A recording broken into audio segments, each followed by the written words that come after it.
Namaku Ratri, dan ini adalah kisah yang mungkin tak akan pernah kau percaya. Tentang bagaimana seorang ibu yang seharusnya menjadi pelindungku, justru menyerahkanku pada kegelapan demi ambisi kekayaan. Aku lahir di sebuah desa kecil di lereng Gunung Lawu. Keluarga kami dulu hidup sederhana, tapi penuh kehangatan. Bapakku hanya seorang petani, sedang ibuku berdagang sayur keliling. Namun, sejak bapak meninggal saat aku berusia 8 tahun, segalanya berubah. Ibu seperti kehilangan arah. Dia kerap murung, menatap kosong ke arah hutan di belakang rumah kami. Lama-kelamaan, dagangannya tak laku, hutang menumpuk, dan para rentenir mulai mengetuk pintu rumah kami hampir tiap malam. Aku masih terlalu kecil untuk mengerti arti ketakutan ibu waktu itu. Hingga suatu malam, aku terbangun karena mendengar suara-suara aneh dari ruang tengah. Ada bau wangi bunga kenanga yang menusuk hidung, bercampur bau amis yang tak kukenal.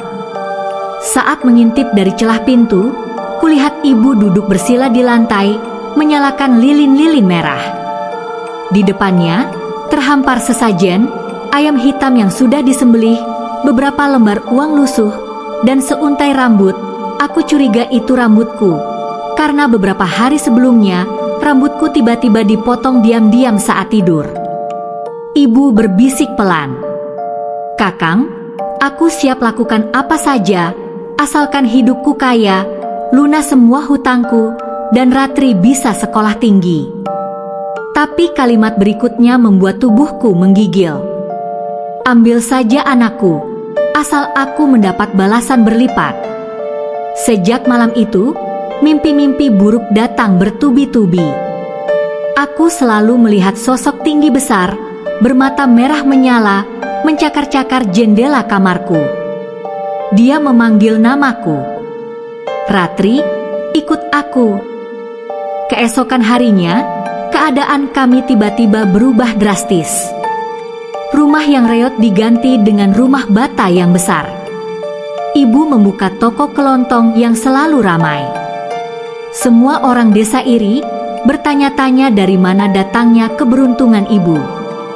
Sementara aku, setiap malam demam tinggi, mimpi buruk, hingga kerap terbangun dengan tubuh penuh lebam tanpa tahu sebabnya. Suatu malam, ketika aku sudah remaja, rasa penasaranku memuncak. Aku menunggu ibu tidur, lalu diam-diam membuka kotak kayu tua miliknya. Di dalamnya, terdapat secarik kain kafan penuh noda coklat kehitaman, beberapa boneka kecil yang diikat benang hitam, dan potongan kuku serta rambutku. Aku menahan tangis. Saat itulah, terdengar suara dari belakangku. "Kenapa kau buka itu, Nak?" Ibu berdiri di ambang pintu, wajahnya pucat, matanya cekung menatapku dengan kosong. Aku tergagap. "Ibu, ini semua apa? Kenapa ada rambut dan kukuku? Ibu pakai buat apa?" Ibu tidak menjawab. Dia hanya mendekat, memelukku erat, lalu berbisik di telingaku, "Maafkan ibu, Nak. Kalau bukan karena ini, kita berdua sudah mati kelaparan." Malam itu, aku memberanikan diri kabur ke rumah Pak Lurah. Aku ceritakan semuanya, meski terbata-bata. Namun Pak Lurah hanya menggeleng dengan wajah ketakutan. "Kamu harus kuat, Le.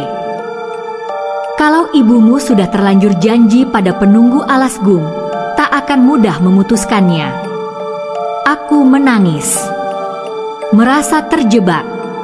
Sejak saat itu, gangguan makin parah. Tiap malam ada suara mengetuk jendela. Bau anyir darah meruap dari bawah tempat tidurku.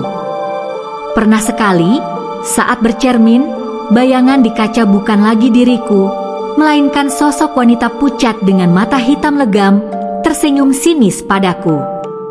Hingga puncaknya terjadi pada malam satu suro. Ibu mengajakku berjalan ke tengah hutan belakang rumah. Di sana sudah disiapkan lingkaran tanah liat dengan dupa yang mengepul. Ibu menggandengku masuk ke dalam lingkaran, lalu berdoa dalam bahasa yang tak ku mengerti. Tiba-tiba tanah bergetar. Kabut putih pekat menggulung dari segala arah. Dari kabut itu muncul makhluk tinggi besar, wajahnya mirip tengkorak dengan taring panjang. Tangannya menjulur, hampir meraihku. Aku menjerit, "Ibu, tolong!" Namun ibu hanya memejamkan mata. Air matanya jatuh, tapi dia tidak bergerak sedikit pun. Aku merasakan tubuhku terangkat, napasku sesak seperti dicekik. Dalam kabur penglihatanku, kulihat ibu tersungkur, memegangi dada sambil terisak. "Ampun, jangan ambil anakku, ambil saja nyawaku," ratap ibu. Seakan mendengar, makhluk itu melepaskan cengkeramannya padaku, lalu mencengkeram ibu. Dalam sekejap, tubuh ibu menghitam, mengecil, lalu hancur menjadi abu tertiup angin. Aku jatuh tersungkur. Sendirian. Malam itu sunyi, hanya suara jangkrik terdengar. Aku menatap tempat ibu tadi berdiri, kosong. Yang tersisa hanya kain batik lusuh milik ibu, tergeletak di tanah, basah oleh embun dan air mataku.